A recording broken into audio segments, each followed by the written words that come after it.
그들이 겟세마네라 하는 곳에 이름에 예수께서 제자들에게 이르시되 내가 기도할 동안에 너희는 여기 앉아 있으라 하시고 베드로와 야고보와 요한을 데리고 가실새 심히 놀라시며 슬퍼하사 말씀하시되 내 마음이 심히 고민하여 죽게 되었으니 너희는 여기 머물러 깨어 있으라 하시고 조금 나아가사 땅에 엎드려 될 수 있는 대로 이때가 자기에게서 지나가기를 구하여 이르시되 아빠 아버지여 아버지께는 모든 것이 가능하오니 이 잔을 내게서 옮기시옵소서.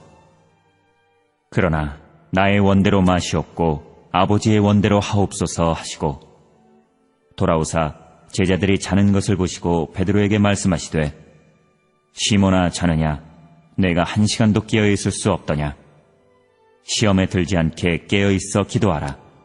마음에는 원이로되 육신이 약하도다 하시고 다시 나아가 동일한 말씀으로 기도하시고 다시 오사 보신즉 그들이 자니 이는 그들의 눈이 심히 피곤함이라.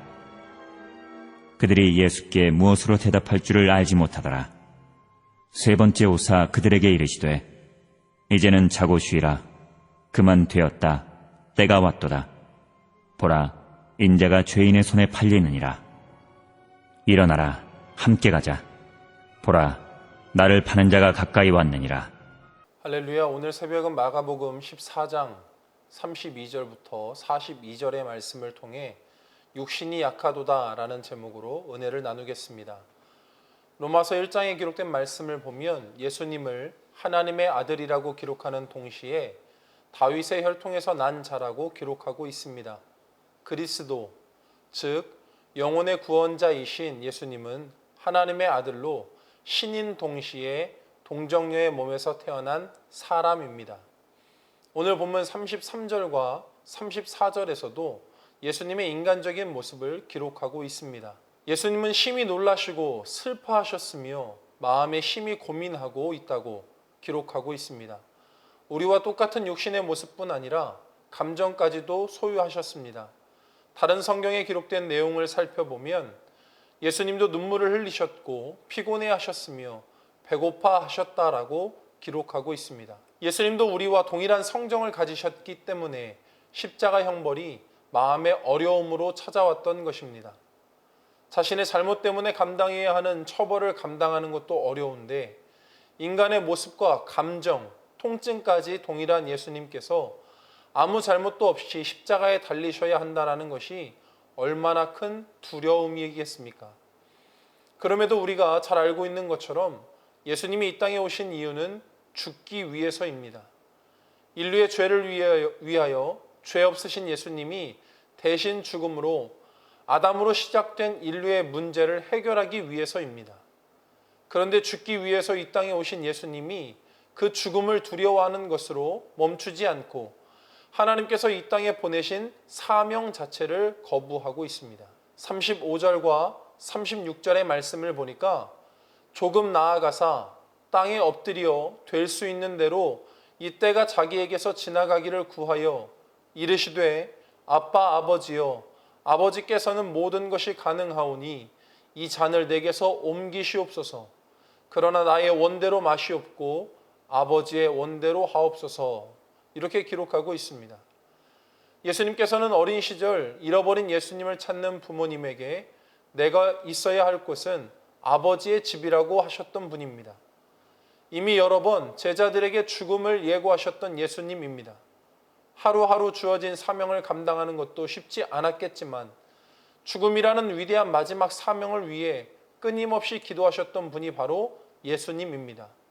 그런 예수님께서 지금 염려와 걱정, 두려움을 넘어 죽음 자체를 거부하고 있습니다.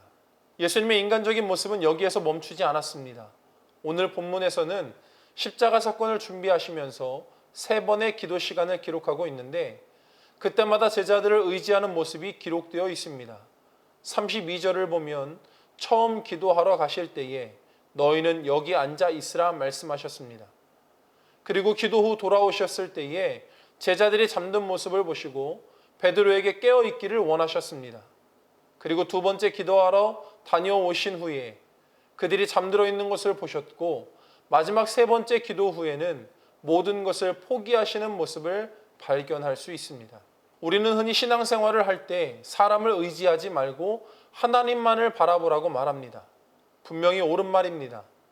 그런데 과연 그게 쉬울까요? 우리가 아무리 하나님만 바라봐야 한다고 말하고 있지만 현실적인 삶에서 주변 사람들의 도움이 없이 오직 하나님만을 바라본다라는 것은 결코 쉬운 일이 아닙니다. 그렇다면 우리는 어떻게 해야 하겠습니까? 연약한 육신은 힘들면 하나님을 찾기보다 사람을 찾아다니는데 사람을 찾지 않고 하나님을 찾으려면 어떻게 해야 하겠습니까? 38절 말씀을 보겠습니다. 시험에 들지 않게 깨어있어 기도하라. 마음에는 원이로되 육신이 약하도다 하시고. 예수님은 말씀하셨습니다. 마음으로는 기도해야 하는 것을 알고 있지만 육신은 연약하여 결코 쉽지 않다. 그럼에도 이 말씀 바로 앞에는 깨어 기도하라 라고 기록하고 있습니다. 이 어려운 말씀을 우리는 어떻게 이해해야 할까? 깨어 있어 기도하라. 바로 앞부분에 기록된 시험에 들지 않게를 주의 깊게 봐야 합니다. 오늘 본문에 기록된 예수님의 모습은 매우 약한 사람의 모습을 보여주고 있습니다. 그리고 예수님은 제자들의 연약함을 통해 우리의 약함도 잘 알고 계십니다. 그래서 시험에 들지 않게 깨어있어 기도하라 라고 말씀하셨습니다. 우리 개개인에게는 다른 사람이 모르는 아픔과 어려움이 있습니다. 아무리 돈이 많은 사람도, 아무리 건강한 사람도, 모든 사람에게 미움받지 않고 사랑받는 사람도 그 어느 누구도 개개인마다 아픔과 어려움을 가지고 있습니다. 동시에 그 어떤 누구도 태어나서 죽을 때까지 한순간도 빼놓지 않고 힘들기만 한 것은 아닙니다. 어려움이 있으면 평안할 때도 있고 때로는 소소하게 기쁨과 행복을 누리는 때도 있습니다. 예수님께서 기도하라고 말씀하시는 때는 어려움이 찾아왔을 때가 아닙니다. 시험에 들지 않게, 즉 시험이 찾아오기 전에 기도하기를 원하십니다. 그 문제를 만났을 때 해결하려고 하면 그 순간에는 긴급함 때문에 기도할지 몰라도 그 문제가 길어지거나 감당하기 어려워지면 포기하게 됩니다. 계속해서 사람의 위로, 사람의 방법을 갈급해야 합니다. 그러나 꾸준히 평상시에 기도로 주님과 교제하던 사람들은 문제를 만났을 때 그 능력과 성숙함이 나타납니다. 연약한 육신을 의지하지 아니하고 기도의 자리를 찾는 습관이 그에게서 나타나기 때문입니다. 사랑하는 성도 여러분, 예수님은 습관에 따라 기도하셨습니다.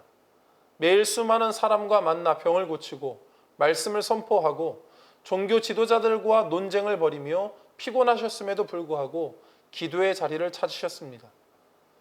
그 결과 오늘 본문에 보면 예수님에게도 버거워 보이는 십자가를 놓고 기도하는 장면에서 모면하려고 하는 모습이 있었음에도 결국 이렇게 기도하셨습니다. 그러나 나의 원대로 마시옵고 아버지의 원대로 하옵소서. 우리는 오늘 말씀을 통해 깨닫게 되는 것이 있습니다. 첫째, 기도는 평상시에 해야 합니다. 꾸준히 습관에 따라 기도하는 사람은 결국 하나님의 뜻을 여쭙고 그 뜻을 따르게 되어 있습니다. 분명히 감당하기 어려운 것도 사실이며 그 문제를 피하고 싶어 하는 마음도 동일하지만 사람을 의지하려는 태도도 동일하지만 평상시에 기도가 쌓여 있는 사람은 결국 하나님의 뜻을 따르게 되어 있습니다. 둘째, 사람을 의지하면 실망합니다. 예수님의 제자들은 결단코 예수님을 부인하지 않을 거라 확신했습니다. 그러나 배신이라는 그 사건을 보기도 전에 졸음이라는 본능에도 넘어져 예수님의 십자가 사명에 동참하지 못했습니다. 우리는 힘들고 어려워 사람을 의지하지만 우리가 의지하는 사람들은 결국 아주 작은 본능 때문에도 우리를 실망시킬 수 있는 존재들입니다. 그렇기 때문에 우리는 오직 하나님만을 바라봐야 합니다. 그리고 셋째, 우리는 신뢰할 수 있는 대상이 되어야 합니다. 우리는 기도함으로 오직 하나님만을 바라보고 사람을 의지하며 위로받기 원하는 사람들에게 신뢰를 줄 수 있어야 합니다. 지난주에 담임 목사님의 말씀을 통해 듣게 됐듯이 하나님께서 요구하시는 섬김의 삶을 살아내야 합니다. 누군가의 도움을 받는 삶이 아닌 누군가를 섬길 수 있는 삶이 되어야 합니다. 믿음이 없는 사람은 언제나 눈에 보여지지 않는 하나님보다는 눈에 보여지는 무엇인가를 확인하고 싶어 합니다. 우리가 그들의 문제를 해결해 줄 수는 없겠지만 그들을 실망시키지 않는 신뢰를 심어줄 수 있다면 우리를 통해 그들의 신앙이 성숙될 수 있습니다. 예수님께서도 큰 문제 앞에 인간의 본능을 드러내셨습니다. 그리고 육신은 연약한 존재라고 정확하게 말씀하셨습니다. 연약한 육신을 입은 우리가 시험을 이길 수 있는 방법은 평상시에 기도하며 기도의 습관을 만들어가는 것입니다. 그로 인해 결국 오직 하나님만을 바라보는 신앙의 성숙을 이루는 것입니다. 다만 우리가 예수님을 믿어 성숙된 신앙을 가지게 된다면 누군가에게 힘이 되어 주십시오. 어차피 우리가 할 수 있는 한계는 정해져 있습니다. 다만 예수님이 원하셨던 것처럼 함께 기도하기를 원하고 함께 있어주기를 원하는 누군가가 있다면 그 옆을 지켜줄 수 있는 저와 여러분이 되길 간절히 축원합니다. 기도하겠습니다. 살아계신 하나님, 자격 없는 우리를 구원하시려고 예수 그리스도를 보내셔서 그 은혜 안에 살아갈 수 있도록 인도하여 주심에 감사합니다. 그렇다면 하나님, 우리가 받은 은혜를 어디에 보답할까? 하나님을 향한 보답도 있겠지만 분명 내 주변의 사람들에게 그 은혜를 보답해야 될 줄로 믿습니다.